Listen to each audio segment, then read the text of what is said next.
स्थान महाराष्ट्रातील कीर्तन परंपरेला सुमारे 900 वर्षांचा इतिहास असून यामध्ये टाळ मृदंगाच्या गजराचे स्थान मोठे आहे.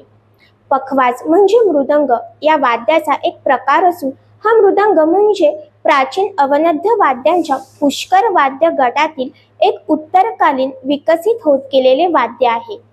याला प्राचीन काळी मूरज असेही म्हणत. पक्षवाद्य या संस्कृत शब्दाचा पखवाज असा अपभ्रंश झाला. पक्ष म्हणजे वाद्याची बाजू तसेच माणसाचे हातही. त्यावरून पखवाज म्हणजे दोन मुखाचे दोन्ही हातांनी वाजवण्याचे वाद्य. भारतातल्या विविध प्रांतीय संकीर्तन संगीत परंपरांमध्ये याच प्रकारची वाद्य आहेत. जसे ब्रज प्रांतातील मंदिलरा, दक्षिणेतील मृदंगम, ओडिशातील मर्दल, बंगाली खोल, मणिपुरी पुंग.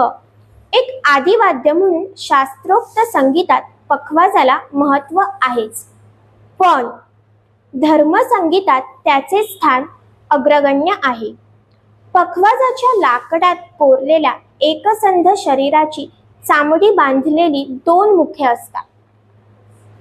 एका बाजूस ज्याला सुराचे मुख असे म्हणतात त्याला धातूच्या मिश्रणाने बनलेली शाई लिंपलेली असते,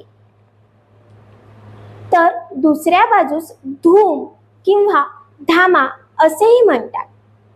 त्या बाजूला कणिक लेपतात. पखवाजचा ध्वनी अत्यंत गंभीर, गुंजनयुक्त आणि मोठ्या गरिम्याचा असतो.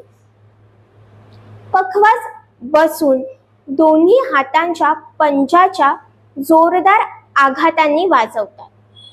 तसेच कीर्तनाच्या वेळी तिवईवर ठेवून उभ्याने देखील वाजवला जातो. वारीत, दिंडीत, चक्री भजनात पखवाज गळ्यात बांधून चालत नाचतही वाजवतात. पखवाजाच्या गंभीर नादाने ज्ञानोबा, माऊली, तुकाराम यांचा गजर अधिकच खुलतो. भजनी पखवाज आणि शास्त्रोक्त पखवाज यांच्या वादनात, बोलांच्या निकासात आणि अक्षर समूहात बराच फरक असतो. भजनी पखवाजात पदाच्या अनुषंगाने मुख्यतः धुमाळी, भजनी, आदिताल, झंपा, तेवरा, दीपचंदी, दादरा असे ताल वाजवतात. त्यात उठाण, उतार, तोड, लग्गी वा सरपट, गजर असे भाग वाजवले जातात.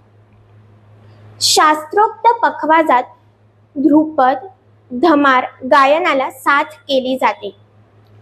स्वतंत्र वादन करताना तालाचा प्रस्तार, विविध प्रकारची परणे, गती, चक्रदार रचना वाजवल्या जातात. ही झाली पखवाज या वाद्याची माझ्या परीने मी जमा केलेली माहिती.